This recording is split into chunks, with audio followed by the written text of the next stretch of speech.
আসসালামু আলাইকুম। আজকে আমরা এসেছি চাঁপাইনবাবগঞ্জ সদর থেকে। আমাদের 12 মে মাহফিল চরমনাই পীর সাহেবের। আমাদের মাহফিলে আসছেন সৈয়দ মোহাম্মদ রেজাউল করিম পীর সাহেব চরমনাই, আলীনগর স্কুল মাঠ মাহফিল। আমরা কয়েকজন আলেম ওলামা মিলে প্রচার করছি। আমরা এখন নিজামপুর, পরে যাব নাচল থেকে যাব আড্ডার পরে রহনপুর থেকে যাব ভোলাহাট থেকে যাব সোনামী মসজিদ থেকে কনসার্ট দিয়ে আপনার চাঁপাইনবাবগঞ্জ আবার দাওয়াত দিতে।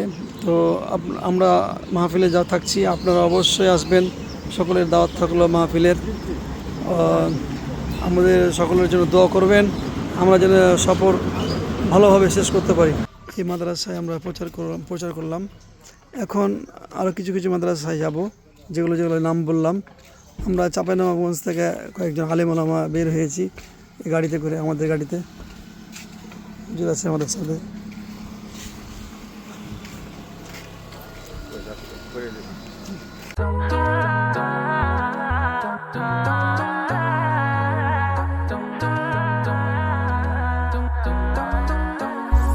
আমার হৃদয়ে রাঙিনায় তুমি ছাড়া কেউ নেই হে রাসূল, প্রেমের বাগিচা জুড়ে তব। মাহফিলে থাকছে আরও বক্তা, যেটা হচ্ছে আমাদের খুবই নামি দামি বক্তা, যে হচ্ছে তার নাম হচ্ছে মুফতি মোহাম্মদ রেজাউল করিম আবরার, যিনি বাংলার বাঘ, এখন বর্তমানের মোনাজারে বাঘ এবং মাছ ফর গাজা যিনি ডাক দিয়েছিলেন, সে আমাদের চাঁপাইনবাবগঞ্জে আসছে 12 মে। আগামী 12 মে ইনশাআল্লাহ আমরা মাহফিলে সবাই থাকবো, আপনারা অবশ্যই আসবেন। তব বিচারণ কবিতার ছন্দে তুমি আতুল হাবিব মুহাম্মদ সাল্লাল্লাহু আলাইহি ওয়াসাল্লাম। নিজামপুরে নামলাম প্রচার করার জন্য মাহফিলের।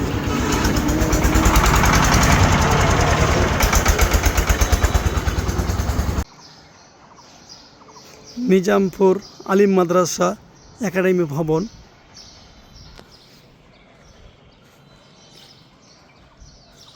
মাদ্রাসার অনেক সুন্দর, অনেক বড় মাঠ।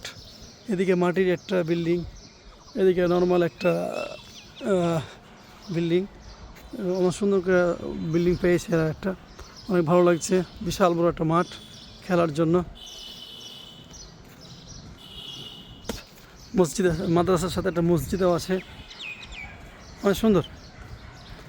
ছোটোখাটো একটা গ্যারেজ আছে সাইকেল রাখার জন্য, হোন্ডা রাখার জন্য।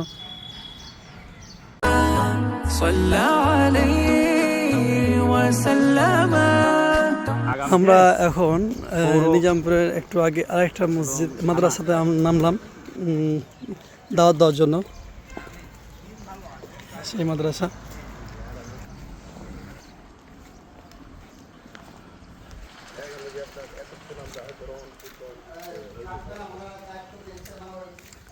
এটা মাদ্রাসা নুরানি মাদ্রাসা, হেফজখানা আছে। এটা হাফিজিয়া মাদ্রাসা।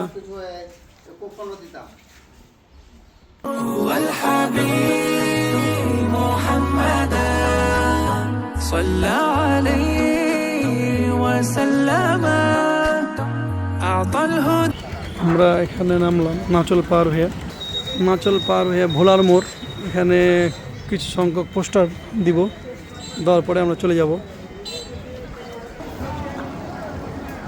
এখন আড্ডাতে নামলাম, হুজুর আসবে, এই হুজুর, তার হাতে কিছু পোস্টার দিব, হ্যান্ডবিল দিব।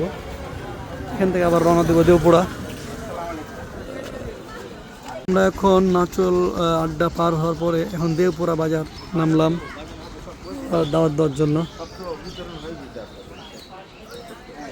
দেওপুরা মোড়। আসসালামু আলাইকুম। হালকা চা পানি নাস্তা খেতে নামলাম। তুমি আতুল হাবিব মুহাম্মদ সাল্লাল্লাহু আলাইহি ওয়াসাল্লাম। أعطى الهدى আমরা আড্ডা বাজারের আশেপাশে নামলাম আরেকটা বাড়িতে, এই বাড়িতে দাওয়াত দেওয়ার জন্য। নাস্তা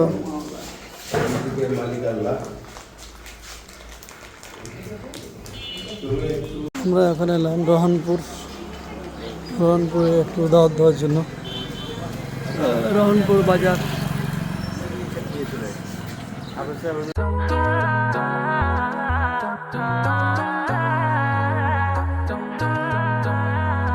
এখন চোডালাতে নামলাম দুপুরের নামাজ পড়ার জন্য। এখানে ইমাম সাহেবকে কিছু দিব। এটা মাদ্রাসা মসজিদ, ছাত্ররা আছে, এটা একটা মাদ্রাসা। এই যে দেখতে পাচ্ছেন চোডালা হাফিজিয়া ও কওমি মাদ্রাসা, স্থাপিত 2006। এখানে আমরা নামাজ পড়ব। চোডালা হাফিজিয়া কিরাতিয়া মাদ্রাসা জামে মসজিদ।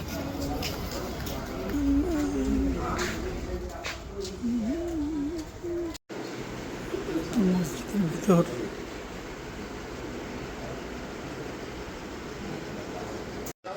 আমরা যেখানে জোহরের নামাজ পড়ার জন্য দাঁড়ালাম চোডালাতে, এখানে একটা অনেক আগের পুরনো বট গাছ আপনারা দেখতে পাচ্ছেন, অনেক বড়, বিশাল বড় আকার নিয়ে একটা ধারণ করা আছে একটা বট গাছ।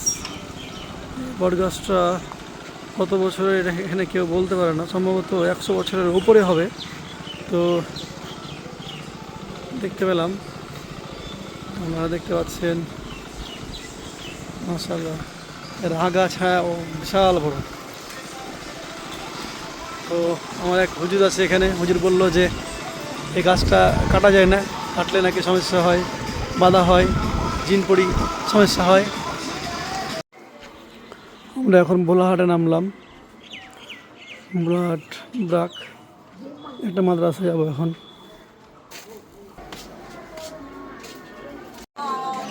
বুঝলেন জি, গণজমায়েত হলে বোলাহাট মোড় আমরা এখন নামলাম, চা খাবো বা হালকা নাস্তা খাবো।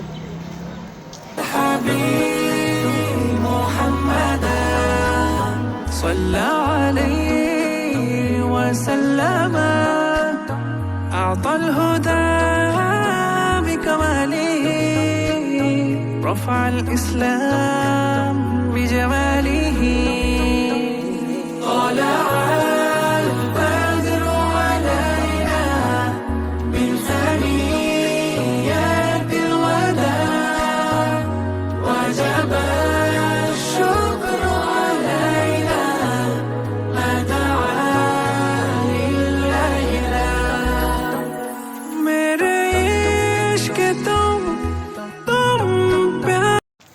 আমরা এখন সোনা মসজিদ কলোনি মসজিদে আসলাম, বন্দরস্থলের পাশে। এই দেখতে পাচ্ছেন এখানে পাথর সব কিছু। এই মসজিদে আমরা নামাজ পড়বো এখন। এটার নাম, এই জায়গার নাম হচ্ছে কলোনি মসজিদ।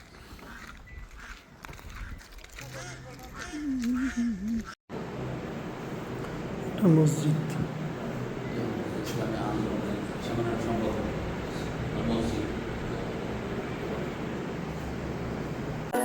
मेरे इश्क तुम प्यारे रब्बना أيها المبعوث فينا جئت بالأمر المطاع جئت شر। আলহামদুলিল্লাহ, আমরা সফর শেষ করে এখন বাড়ির দিকে রওনা দিচ্ছি। এখন মাগরিবের নামাজ পড়ব, নামাজ পড়ার পরে মাদ্রাসায় যাব। সবাই ভালো থাকবেন, সুস্থ থাকবেন। আজকের ভিডিও এই পর্যন্ত। আমাদের জন্য দোয়া করবেন এবং মাহফিলের সকলের দাওয়াত থাকলো, আমাদের সকলের জন্য দোয়া করবেন, আমরা যেন সহি সালামতে সঠিকভাবে মাহফিলটা শেষ করতে পারি। আসসালামু আলাইকুম ওয়া রাহমাতুল্লাহি ওয়া বারাকাতুহু।